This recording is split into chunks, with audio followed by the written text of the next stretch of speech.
നമസ്കാരം. രാത്രിയെന്നോ പകലെന്നോ ഇല്ലാതെ കൊച്ചി നഗരത്തെ വിഴുങ്ങുന്ന ലഹരി നൈറ്റ് ലൈഫിനും അനിയന്ത്രിതമായ DJ പാർട്ടികൾക്കും കടുത്ത നിയന്ത്രണമേർപ്പെടുത്താൻ കൊച്ചി സിറ്റി പോലീസ്. രാത്രി 11 മണിക്ക് ശേഷം DJ പാർട്ടികൾക്ക് പോലീസ് ഏർപ്പെടുത്തിയ വിലക്കിനെ ചോദ്യം ചെയ്ത് കോടതിയെ സമീപിച്ച Kadavanthra Elamkulam Radisson Blu hotel ലൈസൻസിക്ക് പണി കിട്ടുമെന്ന സൂചനകളാണ് ഇപ്പോൾ പുറത്തുവരുന്നത്. വിലക്കിനെതിരെ റാഡിസൺ ബ്ലൂ ലൈസൻസി ഉദയംപേരൂർ സ്വദേശി മഹാദേവൻ നൽകിയ ഹർജിയെ ശക്തമായി എതിർത്തുകൊണ്ട് സിറ്റി പോലീസ് കമ്മീഷണർ ഹൈക്കോടതിയിൽ സമർപ്പിച്ച സത്യവാങ്മൂലം ഹോട്ടൽ ഉടമകളെ അക്ഷരാർത്ഥത്തിൽ പ്രതിരോധത്തിലാഴ്ത്തിയിരിക്കുകയാണ്. കൊച്ചിയിൽ രാത്രി വൈകി നീളുന്ന DJ പാർട്ടികൾ ഗുരുതരമായ ക്രമസമാധാന പ്രശ്നങ്ങൾക്കും പൊതുസുരക്ഷയ്ക്കും ഭീഷണിയാണെന്ന് പോലീസ് കോടതിയെ അറിയിച്ചു. വെറും 3 സ്ഥലങ്ങളിൽ മാത്രം ഒതുങ്ങി നിന്നിരുന്ന DJ പാർട്ടികൾ ഇപ്പോൾ കൊച്ചി നഗരത്തിൽ മാത്രം 34 ഇടങ്ങളിലേക്ക് പെരുകിയെന്നാണ് പോലീസ് വ്യക്തമാക്കുന്നത്. 1500 രൂപ മുതൽ 6000 രൂപ വരെയാണ് പ്രവേശന ഫീസ് ഈടാക്കുന്നത്. VIP മേശകൾ മുൻകൂട്ടി ബുക്ക് ചെയ്യാൻ 20,000 രൂപ വരെ വാങ്ങുന്ന കൊമേഴ്ഷ്യൽ ലഹരി മാഫിയായി ഇത് മാറിയിരിക്കുന്നു. ഈ അനിയന്ത്രിതമായ വർധനവ് ക്രമസമാധാന പാലനത്തിന് വലിയ അപകടമാണ് സൃഷ്ടിക്കുന്നത്. രാത്രി വൈകി നടക്കുന്ന ഇത്തരം പരിപാടികളുമായി ബന്ധപ്പെട്ട് നിയമവിരുദ്ധമായി ഒത്തുചേരൽ, ലഹരിമരുന്ന് ഉപയോഗം, സ്ത്രീകൾക്കെതിരെയുള്ള അതിക്രമങ്ങൾ എന്നിവ ഉൾപ്പെടെ 27 ക്രിമിനൽ കേസുകളാണ് പോലീസ് രജിസ്റ്റർ ചെയ്തിട്ടുള്ളത്.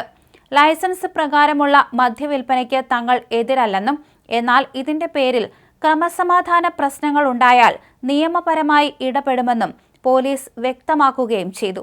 DJ പാർട്ടികളിലെ ലഹരിമരുന്ന് ഉപയോഗം, ഗുണ്ടാസംഘങ്ങൾ തമ്മിലുള്ള സംഘർഷം, അടിപിടി, അസഹനീയമായ ശബ്ദ വെളിച്ച ശല്യം എന്നിവയുമായി ബന്ധപ്പെട്ട് നിലവിൽ കടവന്ത്ര പോലീസിൽ നിരവധി കേസുകളുണ്ട്.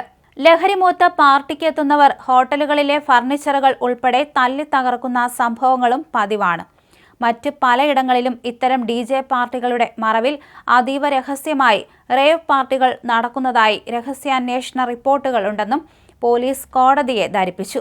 ഫോർട്ട് കൊച്ചിയിലെ ഹോട്ടൽ പാർട്ടിക്ക് ശേഷം ഇത്തരത്തിൽ ലഹരി ഉപയോഗിച്ച് വാഹനമോടിച്ച 3 പേർ മരിച്ച അപകടവും കടവന്ത്രയിലെ ഹോട്ടലിൽ നടന്ന ലൈംഗിക അതിക്രമവും കത്തിക്കുത്തും പോലീസ് സത്യവാങ്മൂലത്തിൽ എടുത്തു പറഞ്ഞിട്ടുണ്ട്.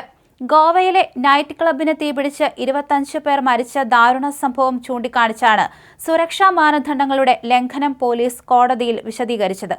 മെയ് 19 പോലീസ് കമ്മീഷണറുടെ അധ്യക്ഷതയിൽ എക്സൈസ് കോർപ്പറേഷൻ പോലീസ് പ്രതിനിധികളെ പങ്കെടുപ്പിച്ച് അടിയന്തര യോഗം വിളിച്ചിരുന്നു.